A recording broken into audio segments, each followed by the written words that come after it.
Come in. Well, hello there, my lovely listeners. I've been expecting you. I hope you enjoyed your guided tour through the history of Thanksgiving.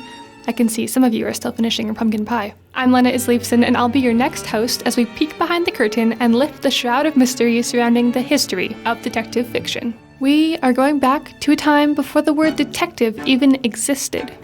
If you'll step this way. Good luck with your murder. Madam, this is a police investigation. We're all very nice people here.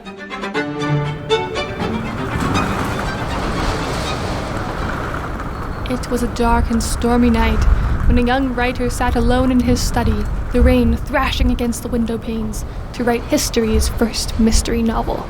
Suddenly he heard footsteps coming up behind him. The maid finds him in the morning. Someone has hit him over the head, and his story is mysteriously missing. But the most chilling fact, the storm has prevented anybody from leaving. And that means the killer is still in the house. You get the idea. Detective fiction, as well as a great many other things, began with the Victorians. Also the ones who invented rubber tires, flushing toilets, cars, electricity, photography, telephones, and Christmas cards. But we're not here to talk about the Victorians. Back to the crime! In 1841, a small-time nobody wrote what is widely believed to be the first ever detective story about a murderous orangutan. His name, the author, not the orangutan, which may still haunt you from high school English classes, was Edgar Allan Poe. Thus, a new genre was born. After Poe came another author, also barely worth mentioning, except for the fact that he gave life to the world's most famous detective, Sir Arthur Conan Doyle, the mastermind behind the brilliant cocaine-using, violin-playing sword master the world knows and loves. Can you guess who? Elementary, I'd say.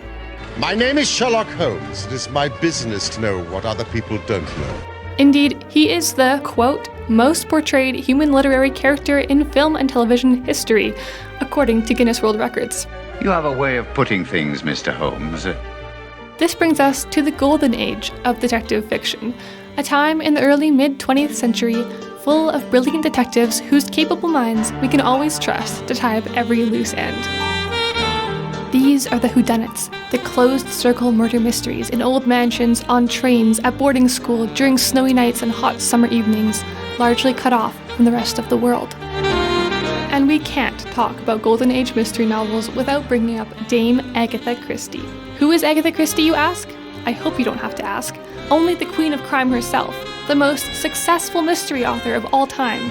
In fact, the most successful fiction author of all time. Death on the Nile, Murder on the Orient Express, and Then There Were None? As you can probably already tell, I'm a huge fan. And I've met a concerning number of people who haven't even heard her name. If I say Agatha Christie, do you know who that is? No. Nope. A mystery writer, I'm assuming. Christie was writing detective fiction from the 20s to the 70s and invented most of the mystery tropes we know and love today. Her two main detectives are Hercule Poirot, an elderly Belgian with an egg-shaped head, enormous mustaches, and a mind that works strictly by order and method. My name is Hercule Poirot, and I am probably the greatest detective in the world. And little old Miss Marple, always knitting, always keenly observant of human nature, always being underestimated, and always cracking impossible cases. You mean you know who did it? Of course I do, that's why I'm here. I want to be her when I grow up. So there you have it. A bit of history, a bit of mystery, and a bit of whatever those accents were.